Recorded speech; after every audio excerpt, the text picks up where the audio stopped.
My fiancé's parents said, "You need to sign this prenup that leaves you with nothing." She nodded and said, "It's just a formality." I replied, "Then let's formalize it." The room went silent when I added my own clause. I, 29 male, thought I was living the dream.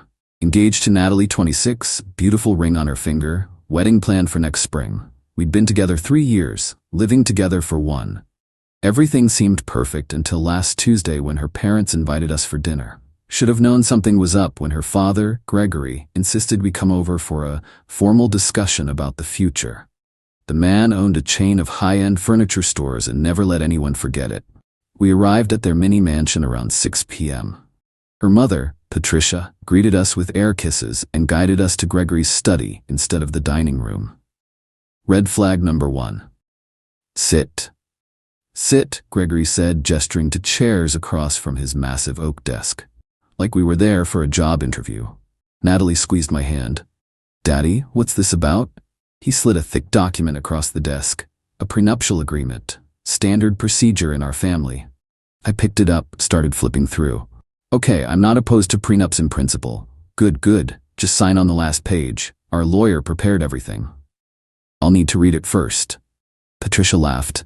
"Oh honey, it's all legal jargon. Basically just says what's yours stays yours, what's hers stays hers." But that's not what it said. Not even close. As I read, my stomach dropped. This wasn't a prenup. It was a financial execution. If we divorced for any reason, I'd get nothing from assets accumulated during marriage. No spousal support, regardless of circumstances. Any gifts from her family would be considered loans, repayable immediately. If we had kids, she'd get automatic full custody. I'd be responsible for her attorney fees.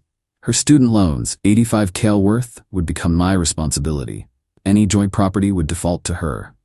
"This is extensive," I said carefully. Gregory leaned back. "We protect our assets in this family. Natalie's trust fund, her inheritance, the family business, all needs protection. I understand that. But this goes beyond protecting premarital assets. This says if she buys a house during our marriage with money she earns from her job, I have no claim to it." "Correct.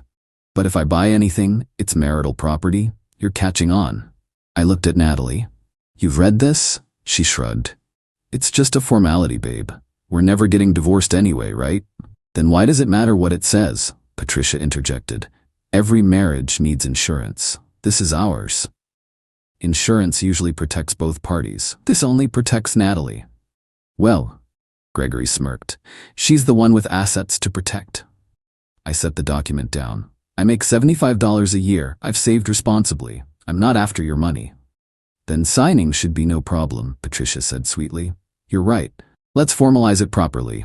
I'll have my lawyer add some clauses of my own." The room went silent. "That's not how this works," Gregory said slowly. "Why not? If it's just a formality, if we're never divorcing, what's the harm in making it fair?" Natalie pulled her hand away from mine. "Fair? I'm bringing family money to this marriage. What are you bringing?" "My salary, my savings, my 401k, my car, my—" "Peanuts," Gregory interrupted. "Compared to what Natalie stands to inherit, then you have nothing to worry about for my additions." "What additions?" Patricia asked. I pulled out my phone, opened my notes app. "Well, if we're formalizing things, infidelity clause, if either party cheats, they forfeit all marital assets. Effort clause, both parties must maintain employment or forfeit support. Addiction clause." "This is ridiculous." Natalie stood up. "Just sign the paper." "Why? We're never getting divorced, right? So why does it matter what protections I want?" Gregory's face was turning red. "Because you're nobody. You think you can waltz in here and make demands? You should be grateful Natalie even looks at you." There it was, the truth. Grateful? I stood too. "I love your daughter. I've supported her through her career changes, her anxiety, her money makes all that irrelevant," Patricia said coldly. "Sign the prenup or the wedding's off." I looked at Natalie, really looked at her, waiting for her to defend me, defend us. She crossed her arms. "They're right, just sign it. If you really loved me, you'd sign it. If you really loved me, you wouldn't ask me to sign something that treats me like a gold digger who deserves nothing." "Drama queen," she muttered. I nodded slowly. "Okay, I'll sign it." Relief washed over their faces. "On one condition, I add just one clause." "Absolutely not," Gregory started. "One clause," I repeated. Since we're never getting divorced, it won't matter anyway, right, Natalie? She hesitated, then nodded. What clause? A sunset provision. After 10 years of marriage, the entire prenup becomes void. What? All three of them shouted. If we make it 10 years, clearly the marriage is solid. No need for protection anymore. That defeats the entire purpose. Gregory slammed his hand on the desk. I thought the purpose was protecting premarital assets. After 10 years, surely I've proven I'm not after those. You could just wait 10 years and then divorce her, Patricia accused. So you think I'd waste 10 years of my life for money? That's what you think of me. Natalie was pacing now. This is stupid. Just sign the original. No, add the sunset clause or no deal. Then there's no wedding, she screamed. Okay. Update 1. That okay broke something in Natalie. She went from angry to nuclear in seconds. You're throwing us away over money. She was crying now, but they were angry tears. I'm not. I'm refusing to sign a document that says I'm worthless to you. Same thing. Is it though? I left that night with Natalie screaming at me to come back and be reasonable. Her parents just watched with smug satisfaction, probably thinking I'd cave by morning. I didn't. Instead, I went home to our shared apartment and started thinking. Really thinking. About our entire relationship through a new lens.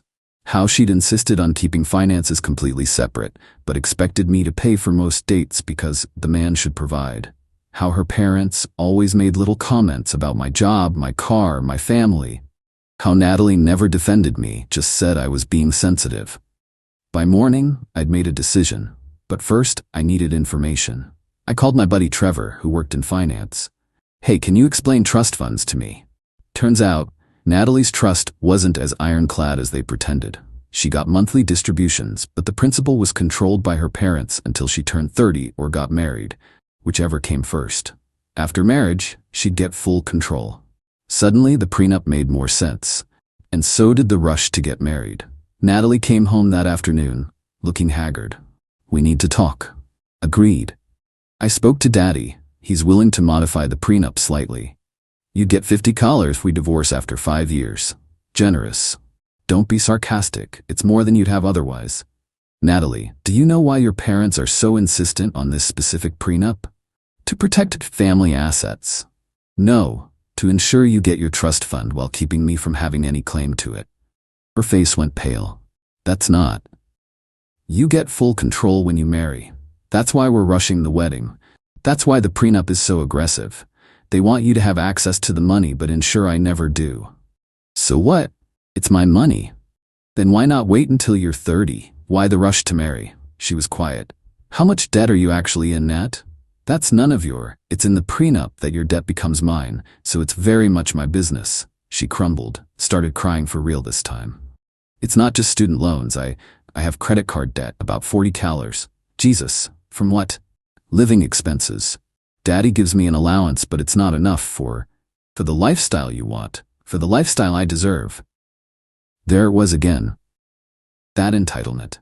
So the plan was, marry me, get your trust, pay off your debts, and keep me locked in with a prenup that ensures I get nothing if we split? It's not like that. I love you. Do you? Or do you love that I'm stable enough to marry but not wealthy enough to fight back? She slapped me, hard. How dare you? I touched my cheek. I'll be staying at Trevor's tonight. We need space to think. If you leave, we're done. Then we're done. Update 2. The next 3 weeks were insane. Natalie went through the entire playbook. Day 1 to 3. Love bombing. Texts about how sorry she was, how much she loved me, how we could work it out, flowers delivered to my office, showing up at Trevor's with my favorite takeout. Day 4 to 7. Anger. When love bombing failed, she got vicious. Told everyone I was a gold digger who refused to sign a standard prenup. Posted on social media about how I revealed my true colors when money was involved. Day 8 to 14. Bargaining. Her parents reached out. New prenup offer, $75K after 5 years, $100K after 7. Each one still awful, just slightly less awful. I declined them all. Day 15 to 21. Extinction burst. This is where it got interesting. First, she tried to get me fired. Called my boss claiming I was emotionally unstable and threatening. Lucky for me, my boss knew me better than that and called me immediately. Hey Nathan, just got a weird call from your fiancée? Ex-fiancée. What did she say? That you've been harassing her and she's concerned you might do something at work. I haven't contacted her in 2 weeks. I figured, just document everything, okay? Then came the apartment situation. The lease was in my name only, but she'd been living there for a year. She refused to move out. I have tenant rights, she screamed when I asked her to leave. You don't pay rent, you're a guest. I'll sue. With what money? Your credit cards are maxed. That's when she got creative. Started inviting people over at all hours, parties on weeknights, random guys showing up for dates that she'd make sure I saw. I documented everything. Every party, every guest, every intentional disruption. Building security was very helpful. Turns out they didn't like her much either. But the real kicker came when I got a call from my credit card company. Sir, we're calling about unusual activity on your account. Did you authorize a $5,000 purchase at Nordstrom?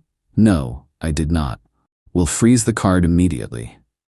Natalie had taken a photo of my credit card months ago for emergencies. Apparently, revenge shopping counted as an emergency. I filed a police report. Credit card fraud is a felony. Update 3. When the police showed up to question Natalie about the credit card fraud, her parents went ballistic. Gregory called me personally. You need to drop this immediately. Why would I do that? Because we can make your life very difficult. More difficult than identity theft and false workplace accusations? You have no idea who you're messing with. A furniture store owner with delusions of grandeur? He hung up. But here's where Natalie's entitlement finally bit her in the ass. See, she hadn't just stolen from me. Trevor did some digging and found out she'd been doing this for years. Little amounts here and there from various boyfriends. Never enough to prosecute, just enough to supplement her lifestyle. Except this time, she'd gotten greedy and sloppy. The detective assigned to my case was very interested when I mentioned her pattern. Even more interested when 2 of her exes came forward with similar stories after I posted about it in a local Facebook group. Suddenly, Natalie was facing multiple fraud charges. Her parents' lawyer reached out within 48 hours. My clients are prepared to offer a substantial settlement to make this go away. I'm listening. $200,000, all charges dropped, NDAs all around. No, I want $500,000 and a written apology, and Natalie agrees to get financial counseling. That's extortion. That's consequences. Your client committed multiple felonies. I'm offering a way out. They paid. Of course they paid. Because Daddy's little princess couldn't have a criminal record. It would ruin her chances of marrying rich someday. The money was nice, but the real satisfaction came from the apology letter Natalie was forced to write. 3 pages of admitting to everything. The fraud, the lies, the manipulation. Her parents made her write it to protect themselves legally, not realizing I'd keep copies forever. The best part? The trust fund issue. See, there was a morality clause in the trust. Any criminal conviction would forfeit her access until she was 40. By threatening her with prosecution, I'd accidentally locked her out of her money for another 14 years. Her parents were furious. Patricia actually showed up at my work. You've ruined her life. She ruined her own life. I just refuse to be collateral damage. She'll never forgive you. Good, I don't want her forgiveness. You're a monster. I'm a man who refused to be used. If that makes me a monster, I'll wear the title proudly. It's been 6 months now. Natalie moved back in with her parents. Last I heard, they were trying to find her a new rich husband, but word had gotten out about the fraud situation. Turns out rich guys don't like gold diggers who steal from their partners. Ironic. I used part of the settlement to buy a house. Cash. The rest is invested. I'm dating again, a teacher named Melissa who thinks prenups are totally reasonable when they're actually fair. Sometimes I think about that night in Gregory's study. How different my life would be if I just signed. I'd be married to a woman who saw me as worthless, probably drowning in her debt, definitely miserable. Instead, I'm free, financially stable, and I know my worth. The prenup was meant to protect them and destroy me. In the end, it did the opposite. Guess that's what happens when you try to formalize inequality. Sometimes the person you're trying to screw over reads the fine print.